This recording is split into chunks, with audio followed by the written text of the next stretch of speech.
Então, gente, um bom dia para todos. Nós vamos resolver agora a questão 27, do ENAD de 2011. É uma questão pedagógica específica para os alunos que fizeram a prova e alunos de licenciatura em matemática. Então, é uma questão que fala do fazer do professor.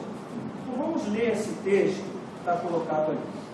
O fazer docente do professor, pressupõe a realização de um conjunto de operações didáticas coordenadas entre si.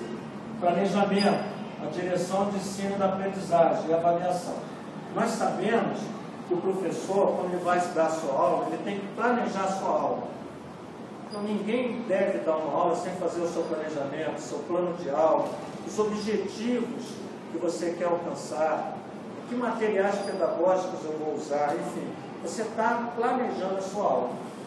A direção de ensino, que direção eu devo tomar para alcançar aqueles objetivos?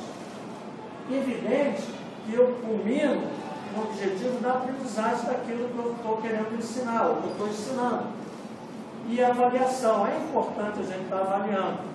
Será que os alunos estão aprendendo? Quer dizer, será que a forma que eu estou ensinando, eles realmente estão adquirindo esse conhecimento, esse aprendizado?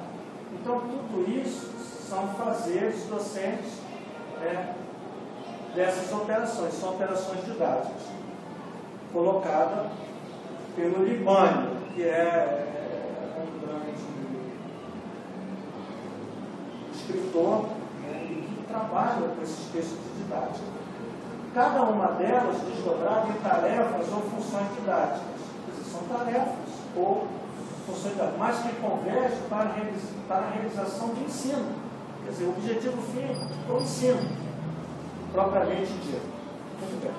Aí, a seguir, ele coloca o seguinte: considerando que, para desenvolver cada operação didática inerente ao ato de planejar, executar e avaliar, o professor precisa dominar certos conhecimentos didáticos. Avalie quais afirmações abaixo se referem a conhecimentos e domínios do professor. Então, ele quer saber o seguinte, no questionamento dele, como ele coloca ali, quais as afirmações abaixo se referem a conhecimentos e domínios que a gente espera do professor. O que a gente espera do professor nessas operações didáticas? Então, vamos analisar o item 1. Conhecimento dos conteúdos da disciplina que leciona, bem como a capacidade de abordá-los de modo contextualizado.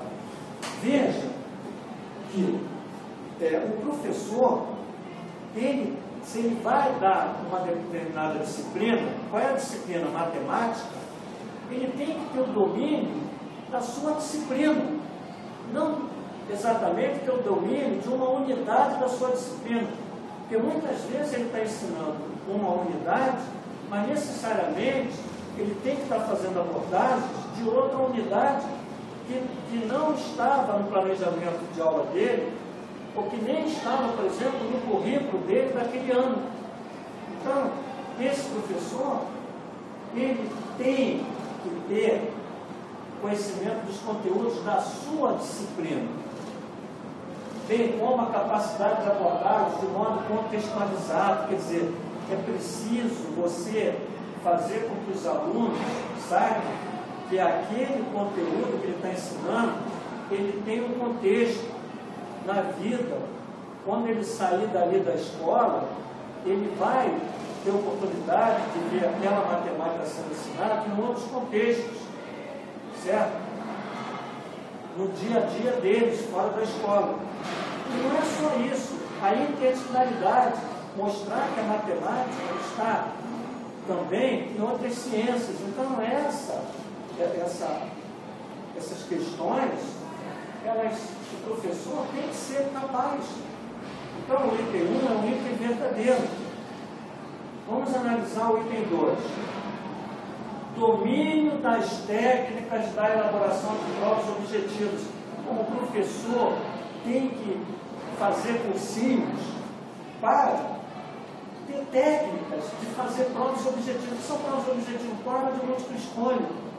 Gente, a prova de múltipla escolha é um instrumento quantitativo preciso e fidedigno para a educação? Não. Você não precisa ter domínio de técnica de elaboração de provas objetivas, até porque, ao meu ver, isso aqui pessoal, as provas objetivas, muitas vezes, elas não medem o conhecimento. Então, há questões objetivas, mas nós precisamos de ter outros tipos de questões nesse processo avaliativo. Então, o domínio é fundamental, é importante, certo? O professor ter o domínio da técnica de elaboração acima do conhecimento dos conteúdos, por exemplo, isso é uma afirmação negativa. Então, o item 2 é falso. Vamos analisar o item 3.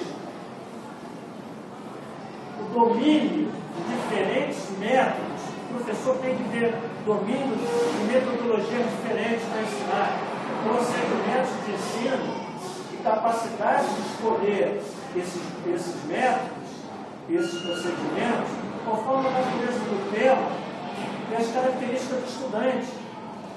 Conforme a característica do estudante, eu posso estar ensinando um determinado conceito por um método, certo? Outro grupo de estudantes, eu posso estar usando outro método. Eu posso estar usando procedimentos de ensino diferentes de acordo com as características dos nossos estudantes. Então veja que o item 3 é um item correto. Vamos para o item 4. O professor deve ter o domínio do conteúdo do livro didático adotado, que deve conter todos os conteúdos a serem tratados no ato objetivo. Veja que quando nós analisamos o item 1, e o item 1 ele contrapõe o item 4, não é o livro didático, não é o domínio do conteúdo do livro didático. O professor tem que ter o domínio do conteúdo da sua disciplina. O livro didático é simplesmente um aparato que vai te dar suporte, que vai te dar alinhamento, que vai te dar apoio. Mas necessariamente você tem que ter o domínio do teu livro didático. Pô, se você tem o domínio da disciplina, você tem o domínio do livro didático. Então, para ser como professor, eu tenho que ter o domínio do meu livro didático. Mas eu não tenho o domínio do meu conteúdo da minha disciplina, de outras séries ou de outros anos. Então, isso não é verdadeiro. Então, o item 4 não é verdadeiro.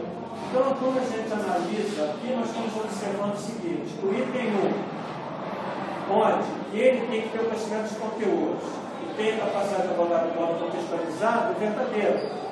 E, no item 4, ele, no item 3, ele tem que ter domínio de diferentes métodos de procedimento de ensino e a capacidade de escolher, conforme a natureza dos termos, a serem tratados as características dos estudantes, é verdadeiro. Então, nós temos aqui o item 1 e o item 3 como verdadeiros, e o item 2 e o item 4 como falsos. Observando, então, nós vamos verificar o 1 e o 2 são verdadeiros. Quais são os verdadeiros? 1 e 3. 1 e 3. 1 e 3. Então, o 1 e o 2 seria a resposta? Não. Não. O 1 e o 3 é a resposta? Sim. Sim, porque ele afirma que o item 1, ele já vimos que o item 1 é verdadeiro e que o item 3 é verdadeiro. Então, para nós não. A nossa resposta é, nessa questão, o item B.